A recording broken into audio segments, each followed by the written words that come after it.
জগদ্দলে গুলিবিদ্ধ তৃণমূল কর্মী স্থানান্তরিত করা হলো কলকাতার হাসপাতালে।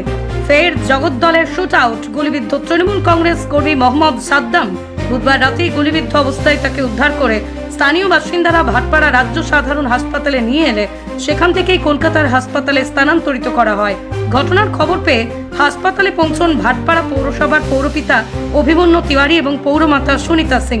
ঘটনার খবর পেয়ে ঘটনাস্থলে পৌঁছয় জগদ্দল থানার পুলিশ। গোটা ঘটনাটি খতিয়ে দেখা হচ্ছে পুলিশের পক্ষ থেকে।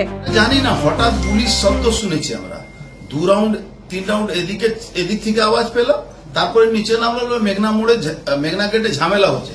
আমরা যাচ্ছি, থামাধাম আমাদের দিকে ফায়ারিং শুরু করলো। তখন আমরা তাড়া করলাম, পালালো। একটা ছেলে পালা থেকে পড়ে গেছিল। আচ্ছা, ওদের মাঝে পুলিশ ওখানে সামনে দাঁড়িয়ে থেকে সব চালাচ্ছে। গুলি চলছে, পুলিশের সামনে গুলি চালাচ্ছে। আমরা যাওয়ার পরে পালাতে পালাতে তারপরে গুলি চালাচ্ছে। আপনাকে কি লক্ষ্য করে একবার কি? আমি জানি না, 2টো গুলি এখানে চলেছে। আমরা যখন নিচে নেমেছি, তারপরে ওদিকে বললো এদিকে হচ্ছে, ওদিকে গেছে, ধামাধাম 5-7 রাউন্ড গুলি চলেছে। আর পুলিশের সামনে আমরা দেখেছি পুলিশ ওখানে দাঁড়িয়ে আছে। প্রথমে তো আমি ভাবলাম কি পুলিশ গুলি চালাচ্ছে, তারপরে দেখলাম গুন্ডা ক্রিমিনালরা গুলি চালাচ্ছে। কারা ছিল দাদা বলতে পারবো না, চিনতে পারিনি কাউকে। কিন্তু একটা ছেলে পালাতে গিয়ে ড্রেনে পড়ে গেছে, ওর মাথা ফেটে পা ভেঙে গেছে।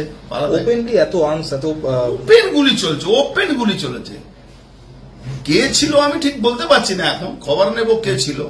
নমিত সিং তো ছিল ওই কানফার, তারপরে রুস্তম গুমটি কিছু ছেলে, আর কিছু এরা আশেপাশে 18 নম্বর গলিতে আছে, আর কতগুলো ছেলে। জব্বার ভালো করে বলতে পারবে কে ছিল।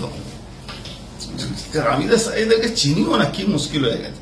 নমিত সিংকে দেখেছি ওই গুলি চালাচ্ছিল, 5 রাউন্ড মতো গুলি ছিল, 5 রাউন্ড মতন গুলি ছিল। Gurukul Global School. State-of-the-art infrastructures and schooling for students. It goes with a motto, enlightening young minds. We believe every child is special and possesses unique capabilities, talent and skills. Enjoy while you learn. Technology embedded learning are integral to the success of the child. Our learning methodology are supported by experiments and experiencing.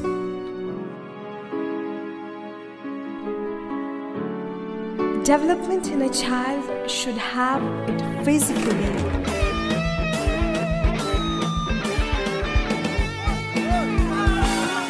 emotionally, and intellectually.